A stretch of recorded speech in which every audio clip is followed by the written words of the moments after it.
The sex lives of English kings and queens have been under scrutiny and scandal for centuries.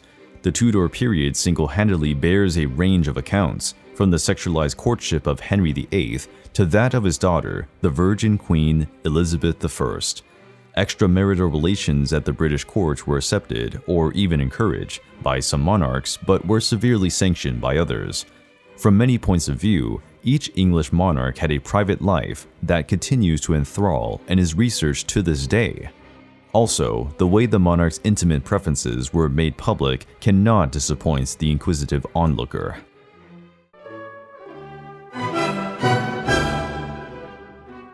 We start the list with King James I. He was the son of Queen Mary Stuart and inherited the English crown after being legitimized as Queen Elizabeth I's heir. James I's court was primarily associated with libertinism and filled with lovely men, actors and servants whom the king squandered with kisses, and probably a little more. Throughout his life, James had close relationships with male courtiers, sparking discussion between historians about his sexuality. After his rise in England, his behavior contrasted with that of Queen Elizabeth.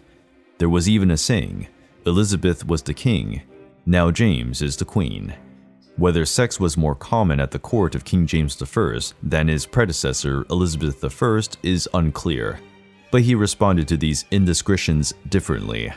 Unlike the Elizabethan emphasis on respectability, King James I did not punish womanizers, as long as his courtiers were discreet about it. James had several courtiers who were the object of his affection. Robert Carr, Earl of Somerset, was one of the king's favorites, but the closest courtier was George Villiers, the first Duke of Buckingham. Despite these alleged homosexual relationships, the king married Anne of Denmark, who gave birth to 7 of the king's children, as well as suffering at least 3 miscarriages and having 2 stillbirths. James I died at the age of 58 in 1625. The affairs and marriages of Henry VIII are widely known, but the one monarch who was a match for Henry VIII when it came to lovers was King Charles II. Known as the Jolly Monarch, Charles became king after the English throne was reinstated in 1660. He spent his youth in exile. He had been engaging in his own love affairs since that time. Back in England, King Charles introduced fun and excitement to the court. He may have contracted a sexually transmitted disease since Dr. Condom devised a condom for the king. The condom was made of fine linen, followed by sheep's guts. The sheets were intended to prevent the spread of venereal diseases prevalent at the time.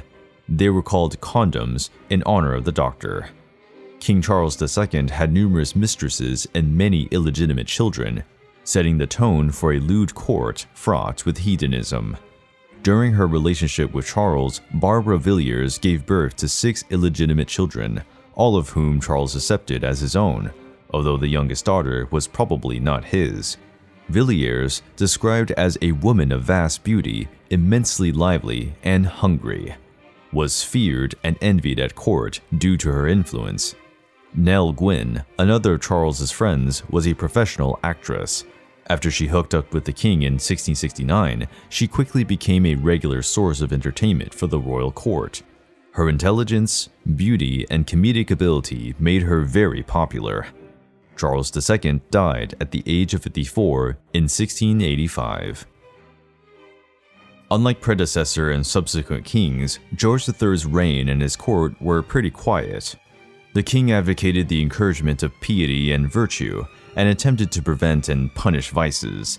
In 1787, he passed a rule at court condemning immorality and depravity, setting forth his reign's view on intimate relationships. But things were very different with his son. George IV's court mirrored his interest. As early as 1779, the future king was writing love letters to Mary Hamilton, the woman in charge of caring for his sisters, telling her, "I will follow, I will be led. I will be guided by you through all fortunes of this world." During his marriage, George had several mistresses and may have fathered several illegitimate children. His outrageous behavior only continued once he was king. George had a flamboyant style filled with women, alcohol, and expensive clothes, spending large amounts of the crown's money in the process. Despite his father's insistence on family, George IV was anything but a righteous family man. George IV married, but it was not a fortunate union. The king only agreed to marry Caroline of Brunswick because he needed money. After George became king in 1820, Parliament reportedly offered to pay Caroline to stay out of England, but she refused. However, that didn't matter for long. Caroline died in 1821, shortly after being denied entry into her husband's coronation. Meanwhile, George IV died at age 67 in 1830. The Victorian era had a highly repressive side to sexuality, aside from the sober manners typically associated with it. Homosexual relationships were outlawed in 1885, although a popular legend asserts that lesbianism was not banned, because the Queen could not conceive how women could find other women attractive. In reality, the issue was never brought to Her Majesty's attention. The Victorian era is known for sexual repression and modesty, especially for women. Queen Victoria's court was all about displaying a veneer of decorum and order, but Queen Victoria was a bit more open about her sexual appetite.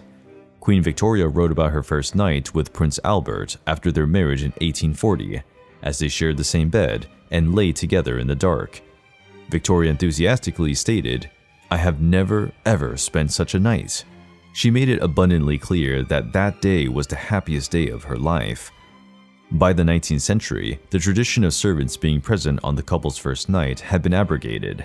Victoria's first days as a married woman were filled with sensual moments with her new husband. Considering the era, her displays of sexuality are stunning. When her doctor warned about her having a child at 38, she complained, "Shouldn't I have more fun in bed?" Even though she did not enjoy being pregnant and giving birth, she had 9 children. Queen Victoria died at age 82 in 1901. Edward VII's days were chock full of parties, great beauties, expensive food, horse racing, card games, and all sorts of gambling.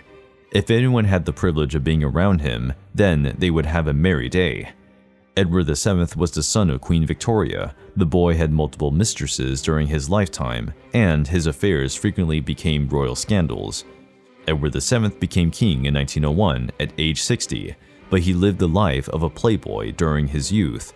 Having been Prince of Wales for decades, thanks to his mother's long life, the future king needed to find ways to spend his extensive free time. Edward's parents arranged for him to marry Princess Alexandra of Denmark in 1863, but before the wedding took place, the future king became embroiled in a scandal with a woman named Nellie Clifton. The relationship lasted a short time, but was embarrassing for the royal family. The marriage took place, yet the young man kept up a steady stream of mistresses throughout his life. Supposedly, one of his mistresses was Winston Churchill's mother. Edward VII's time as king was fairly short. Despite his hedonistic manners, he was of great prominence in diplomatic arrangements. He died at the age of 68 in 1910.